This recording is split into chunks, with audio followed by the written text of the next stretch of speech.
realmente el recurrir a referéndums en momentos difíciles es una buena práctica, yo diría, consultando al pueblo panameño. Sin embargo, en este momento tenemos una situación de un conflicto que se genera por la falta de cumplimiento de un acuerdo entre el gobierno y la dirigencia indígena.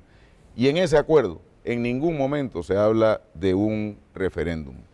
Por eso es que esto aún crea más desconfianza y crea aún más inquietud entre las partes que tienen que sentarse a terminar de resolver un problema que ha llevado ya al país a situaciones extremas de luto y de dolor, y también al borde de un caos.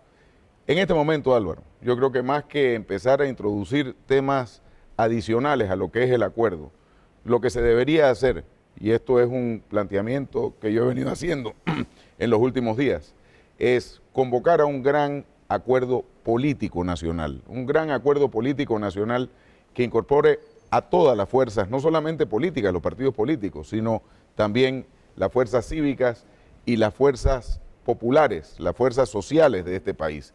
Porque lo que hemos visto en estos días es una acumulación de malestar, una acumulación de zozobra que ha llevado el país a la situación que hemos vivido durante los últimos días. Y no estoy hablando de cogobernar. El presidente Martinelli fue electo para un periodo de 5 años y eso nadie se lo va a discutir. Sin embargo, hay una serie de temas que han venido llevando a la ciudadanía a una situación de confrontación. Por ejemplo, no tenemos claro las reglas del juego para las próximas elecciones. El código electoral que se consensuó entre distintas fuerzas, donde están incluidas las iglesias, donde están incluidas las fuerzas cívicas, donde están incluidos los partidos políticos, incluyendo Cambio Democrático, están ahora mismo en el congelador.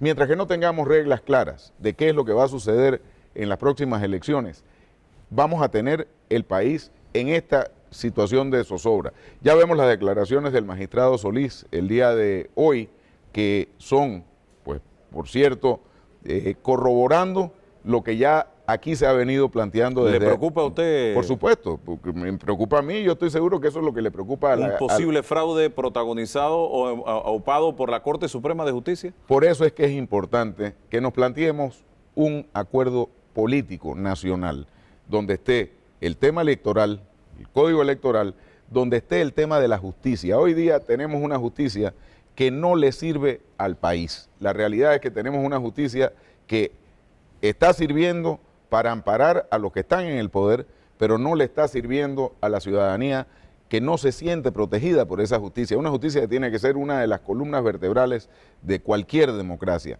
Y estos son temas que están en este momento gravitando en el conflicto y no permiten que el gobierno se enfoque en resolver los problemas reales que tiene el pueblo panameño. Yo he venido haciendo un recorrido por el país y en ese recorrido por el país es evidente que existe una gran disconformidad, existe un gran malestar de la ciudadanía en general porque no se están atendiendo los problemas reales que tiene el pueblo panameño. Problemas, Álvaro, que vienen ahorcando a las familias panameñas, el tema del costo de vida, el tema de la falta de una política hacia el sector agropecuario, el problema de la inseguridad, son problemas que de verdad están afectando la vida de la gran mayoría de los panameños. ¿En qué se puede transformar al final ese referéndum? Bueno, yo creo que se puede transformar, si esto no se maneja bien, en el adelanto de unas elecciones. Yo creo que ahí se arriesga, inclusive el presidente Martinelli, a hacer de ese referéndum un referéndum sobre su gestión, una gestión que en este momento está altamente cuestionada. Por eso más bien yo lo que planteo es lo contrario. Yo planteo que aquí, en el tema indígena, hay que sentarse a resolver sobre los términos en que se llegó a un acuerdo. Sobre esos términos hay que llegar a resolver. Este es un problema que hay que darle la cara y no se le tiene que buscar ningún otro subterfugio. Adicionalmente a eso, y eso no está en el acuerdo, pero yo lo planteo porque es una responsabilidad del Estado panameño. En las comarcas se tiene que implementar un plan de desarrollo comarcal, entregando recursos que le sirvan a la organización comarcal para buscar la manera de salir de la pobreza extrema. No podemos estar hablando en un país que está creciendo al 10% y que anuncia a diario las grandes obras que se vienen construyendo en el resto del país y que el 10% de la población viva en las condiciones en que se está viviendo en las comarcas. No podemos hablar de que hay riqueza en las comarcas y en las áreas anexas a las comarcas. Sin embargo, allí se viven en condiciones de pobreza extrema en todo sentido, una pobreza general donde no hay el mínimo de las condiciones básicas. O sea, tenemos que sentarnos a ver esto en términos de una realidad que se vive en la comarca, en términos de una realidad que se vive en el país.